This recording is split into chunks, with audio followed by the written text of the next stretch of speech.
Hello dear student, आज हम discuss करने जा रहे हैं एक और नया टॉपिक जिसका नाम है फोटो रेस्पिरेशन। जैसे हमने रेस्पिरेशन का प्रोसेस पढ़ा था, रेस्पिरेशन में हम ऑक्सीजन टेक इन कर रहे थे और carbon dioxide give in out कर रहे थे, वैसे ही ये जो है प्रोसेस है उसी की तरह। इसलिए देखें, फोटोसिंथेसिस में कार्बन डाइऑक्साइड टेक इन हो रही थी और ऑक्सीजन गिव इन आउट हो रही थी, मगर इसमें क्या होता है कि इसमें ऑक्सीजन जो है टेक इन होती है और carbon dioxide give in out होती है in the presence of light से, इसलिए इसको हम फोटो रेस्पिरेशन कहते हैं। Some time plant oxidise sugar in chloroplast during day time without producing energy or ATP. This process is called photorespiration. कुछ plant दिन के टाइम पे ऑक्सीडाइज करते हैं किसको, ग्लूकोज को, मगर उससे एनर्जी नहीं निकलती। एनर्जी जो करेंसी ऑफ एनर्जी है वो क्या है, ATP है, एनर्जी नहीं निकलती, इसलिए इसको हम वेस्टफुल प्रोसेस कहते हैं। क्या कहते हैं? वेस्टफुल प्रोसेस कहते हैं। इसमें क्या होता है कि कार्बन डाइऑक्साइड रिलीज होती है और ऑक्सीजन क्या होती है, एब्जॉर्ब होती है। ऑक्सीजन अंदर आती है और कार्बन डाइऑक्साइड बाहर निकलती है, जैसे रेस्पिरेशन में हो रहा होता है। इसको फोटो रेस्पिरेशन इसलिए कहते हैं क्योंकि ये लाइट्स की मौजूदगी में ये प्रोसेस होता है। Carbon dioxide give in out होती है और ऑक्सीजन टेक इन होती है, जैसे हम रेस्पिरेशन का प्रोसेस करते हैं। इसलिए इसको हम क्या कर रहे हैं, फोटो रेस्पिरेशन करते हैं। अब इसमें होता क्या है कि जो रुबिस्को एंजाइम है ये परफॉर्म करता है एज अ ऑक्सीजनेशन। हमें ये पता है कि जो रुबिस्को एंजाइम है उसके दो काम हैं। जब ये कार्बन डाइऑक्साइड को फिक्स करेगा, किसको, कार्बन डाइऑक्साइड को जब ये फिक्स करेगा तब हम इसको कहेंगे कार्बोजाइलेशन। जब ये ऑक्सीजन को फिक्स करेगा तो हम इसको क्या कहेंगे, ऑक्सीजनेशन। तो ये काम करता है एज अ ऑक्सीजनेशन। जो रुबिस्को एंजाइम है ये काम करता है एज अ ऑक्सीजनेशन, क्योंकि ऑक्सीजन की तादाद ज़्यादा होती है, कार्बन डाइऑक्साइड की तादाद कंसंट्रेशन कम होती है, तो ये ऑक्सीजन को फिक्स करता है।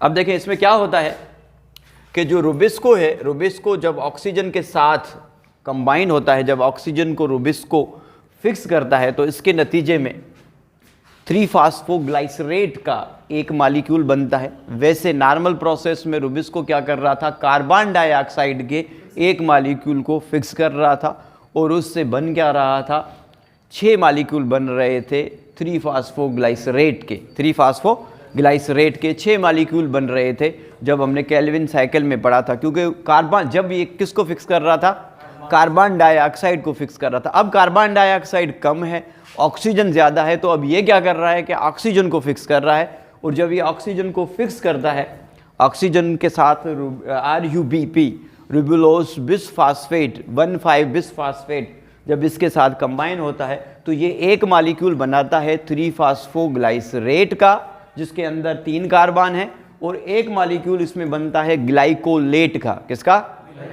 ग्लाइकोलेट का, जिसके अंदर कार्बन कितने हैं, 2, जिसके अंदर कार्बन 2 हैं। अब एक बना है क्या, 3-फास्फोग्लाइसरेट, और दूसरा बना है ग्लाइकोलेट। इसमें 3 कार्बन है और इसमें कार्बन कितने हैं, 2। ठीक है, किसके साथ फिक्स हुआ, जब RUBP राइबुलोस 1,5 बिसफास्फेट जब कंबाइन हुआ है किसके साथ, ऑक्सीजन के साथ, और इसको फिक्स करवाया है जो एंजाइम है वो कौन है, रुबिस्को। और रुबिस्को इस वक्त जो ड्यूटी परफॉर्म कर रहा है वो एज अ ऑक्सीजनेशन, मगर केल्विन साइकिल में इसने काम क्या किया था, कार्बोऑक्सीलेशन। क्या किया था, कार्बोऑक्सीलेशन। नेक्स्ट में क्या होगा कि ये जो ग्लाइकोलेट है जिसके अंदर कार्बन कितने हैं, 2 कार्बन है, ये ग्लाइकोलेट डिफ्यूज हो जाएगा एक मेम्ब्रेन बाउंडेड ऑर्गेनल है सेल का, सिंगल मेम्ब्रेन बाउंडेड ऑर्गेनल है सेल का, जिसको कहते हैं परऑक्सीसोम। क्या कहते हैं? ये सेल में मैंने आपको पढ़ाया था कि सिंगल मेम्ब्रेन बाउंडेड जो है ऑर्गेनल्स होते हैं, उनमें से एक है क्या, परऑक्सीसोम। परऑक्सीसोम के अंदर ये जो ग्लाइकोलेट है, ग्लाइकोलेट क्या होंगे, ये डिफ्यूज होंगे। क्या होंगे, डिफ्यूज होंगे किसके अंदर, परऑक्सीसोम के अंदर, और ये बनाएंगे ग्लाइसिन। क्या बनाएंगे, एक अमाइनो एसिड बनाएंगे, एक अमाइनो एसिड बनाएंगे। ये अमाइनो एसिड है जिसको हम ग्लाइसिन कह रहे हैं। क्या कह रहे हैं? ग्लाइसिन। ये जो ग्लाइकोलेट था, ग्लाइकोलेट पेरोक्सीसोम में डिफ्यूज होगा और ये जो है कन्वर्ट हो जाएगा एक अमाइनो एसिड में। इस अमाइनो एसिड को हम क्या कह रहे हैं? ग्लाइसिन। उसके बाद दो ग्लाइसिन इंटर होंगे किसके अंदर? माइटोकॉन्ड्रिया के अंदर। किसके अंदर? ये इंटर होंगे माइटोकॉन्ड्रिया के अंदर और इससे बन जाएंगे सीराइन। क्या बनेगी? सीराइन। और बनेगा कार्बन डाइऑक्साइड। क्या बनेगा?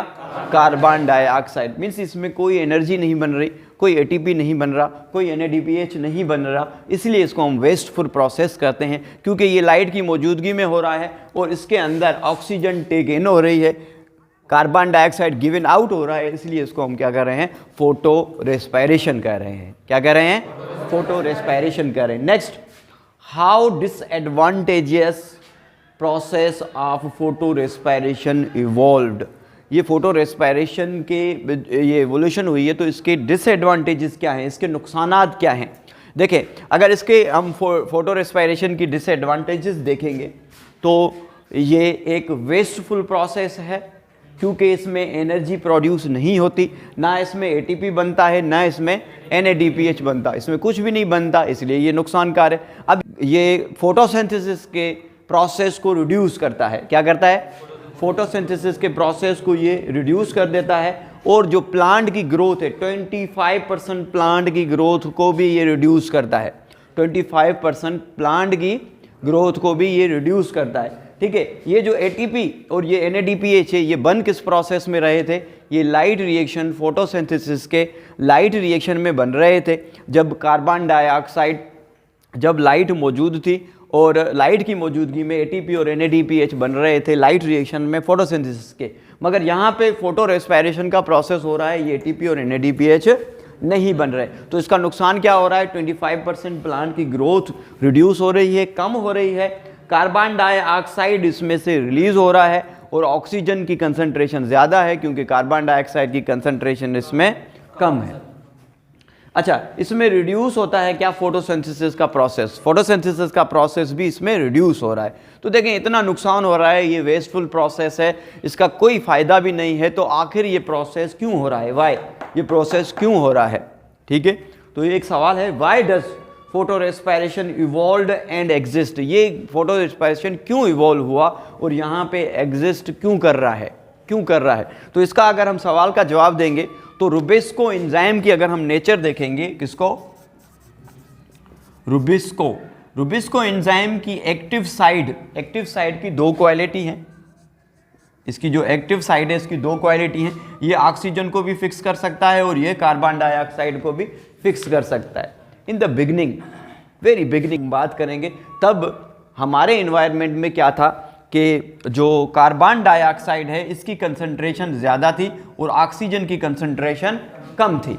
तो ये जो रुबिस्को एंजाइम है वेरी इजीली कार्बन डाइऑक्साइड के साथ बाइंड हो जाता था, कार्बन डाइऑक्साइड को बाइंड करवाता था, अपनी एक्टिव साइड में फिक्स कर लेता था। मगर जो टाइम गुजरता गया और जो है कार्बन डाइऑक्साइड की कंसंट्रेशन कम होती गई और ऑक्सीजन की हमारे एनवायरनमेंट में कंसंट्रेशन ज़्यादा होती गई, तो जो है ये प्रॉब्लम फेस करने पड़े कि जो प्लांट्स हैं जिनके जब स्ट्रोमेटा क्लोज हो जाते हैं और कार्बन डाइऑक्साइड की कंसंट्रेशन जो है उनके लीफ के स्पेस में कम हो जाती है और ऑक्सीजन की कंसंट्रेशन ज़्यादा हो जाती है, तब ये काम करता है एज अ ऑक्सीजनेशन। कैसे काम करता है?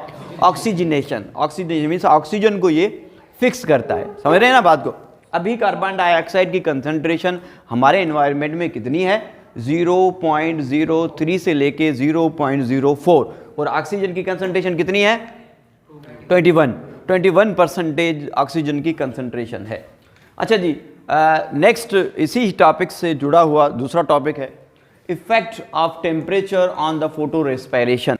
टेम्परेचर का इफेक्ट क्या होता है फोटो रेस्पायरेशन पे? अगर हम बात करेंगे इन हॉट डेज और ड्राई डेज, हॉट डेज और ड्राई डेज, जब गर्मी ज़्यादा होती है या खुश्की होती है तो कुछ प्लांट्स क्या करते हैं कि पानी को कंजर्व करने के लिए, वाटर को बचाने के लिए उनको सर्वाइव करना होता है, क्योंकि हॉट टेम्परेचर ज़्यादा होगा तो ट्रांसपायरेशन का प्रोसेस होगा, और हमें ये पता है कि ट्रांसपायरेशन के प्रोसेस में प्लांट पानी को लूज करता है, प्लांट पानी को लॉस्ट करता है in the form of vapours.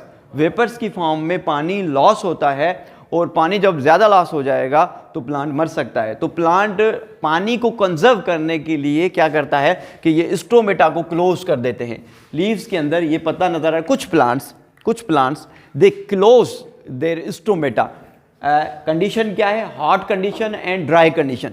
Hot condition या ड्राई कंडीशंस में कुछ प्लांट्स स्टोमेटा को क्लोज करते हैं, और स्टोमेटा हमें पता है कि कहाँ पे मौजूद होते हैं? लोअर एपिड्रम में मौजूद होते हैं। क्या? स्टोमेटा। क्या मौजूद होते हैं? स्टोमेटा।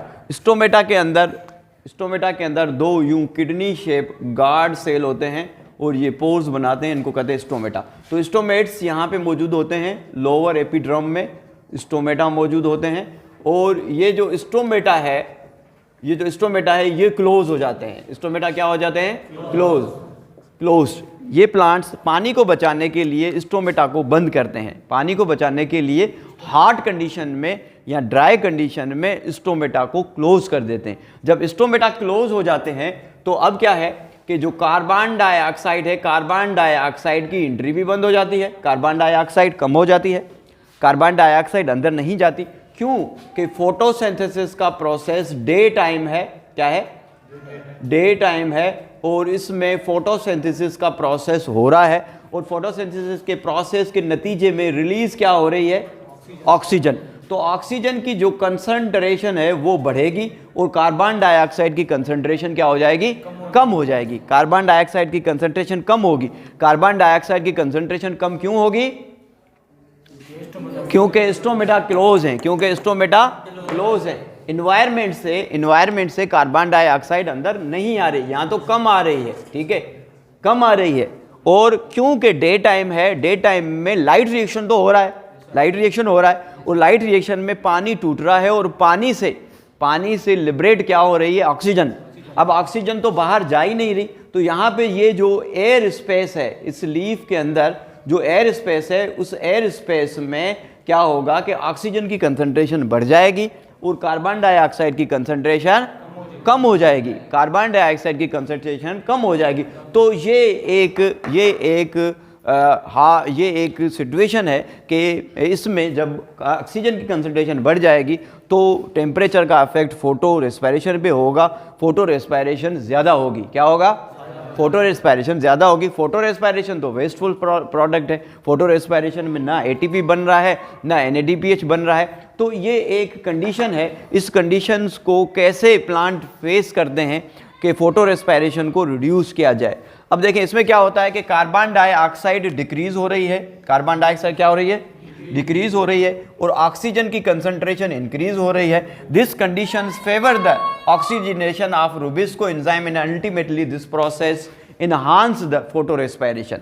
अब क्या होता है कि ऑक्सीजन की कंसंट्रेशन जैसे बढ़ती है तो रुबिस्को एंजाइम ऑक्सीजन को फिक्स करता है, और अल्टीमेटली जो इनहांस कर देता है किस प्रोसेस को? फोटो रेस्पिरेशन को। किसको? फोटो रेस्पिरेशन को। तो जैसे मैंने आपको बताया कि फोटो रेस्पिरेशन में रुबिस्को एंजाइम ऑक्सीजन को फिक्स करता है, और ऑक्सीजन को फिक्स करके RUBP के साथ कंबाइन करता है, और इसके नतीजे में क्या मिलता है? हमें एक मॉलिक्यूल मिलता है 3-फॉस्फोग्लाइसरेट का, जिसके अंदर 3 कार्बन है, और एक मॉलिक्यूल ग्लाइकोलेट का मिलता है। और ये सारे प्रोसेस होते हैं, और हमें ना ATP मिलता है, ना NADPH मिलता है। तो इसको फेस करने के लिए जो प्लांट्स हैं वो क्या करते हैं? Alternative mechanism of carbon dioxide fixation to avoid the photorespiration. Photorespiration को अवॉइड करने के लिए एक अल्टरनेटिव मैकेनिज्म लेते हैं, ये कार्बन डाइऑक्साइड को फिक्स करने का। किसको? कार्बन डाइऑक्साइड को फिक्स करने का एक अल्टरनेटिव मैकेनिज्म लेते हैं। वैसे तो नॉर्मल प्रोसेस में क्या हो रहा था कि कार्बन डाइऑक्साइड स्टोमेट्स के थ्रू आ रही थी। रुबिस्को एंजाइम कार्बन डाइऑक्साइड को फिक्स करवा रहा था, किसके साथ? RUBP के साथ। किसके साथ? RUBP के साथ। और इजीली जो है 3-फॉस्फोग्लाइसरेट मिल रहा था और केल्विन साइकिल चल रही थी और ग्लूकोज बन रहा था। ना तो यहाँ पे ग्लूकोज बन रहा है, ना तो यहाँ पे ATP बन रहा है, ना ही NADPH बन रहा है। अब अल्टरनेटिव मैकेनिज्म दो तरह की होती हैं। एक है C4 साइकिल, कुछ प्लांट्स होते हैं जिनमें C4 साइकिल चलती है। दूसरी जो साइकिल है उसको कैंप कहते हैं, CAMP, कैम या कैंप भी कहते हैं। इसको कैंप भी कहते हैं, इसको कैंप भी कहते हैं। इसका जो एब्रीविएशन है वो है क्रैसुलेशन एसिड मेटाबॉलिज्म। इसके अंदर एसिड मेटाबॉलिज्म होती है, वो हम नेक्स्ट लेक्चर में डिस्कस करेंगे।